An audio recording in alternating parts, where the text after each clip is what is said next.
দিয়েছে, নতুন করে আবার বিয়ের সানাই বেজেছে।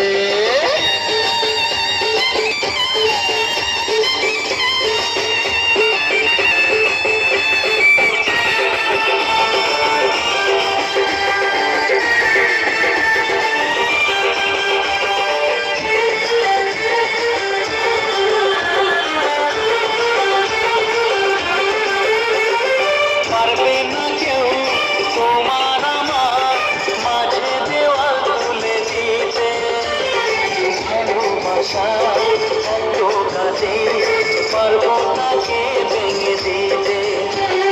পারবে না কেউ তোমার আমার মাঝে দেওয়াল তুলে দিতে, ভালোবাসা এত কাজে পারবো তাকে ভেঙে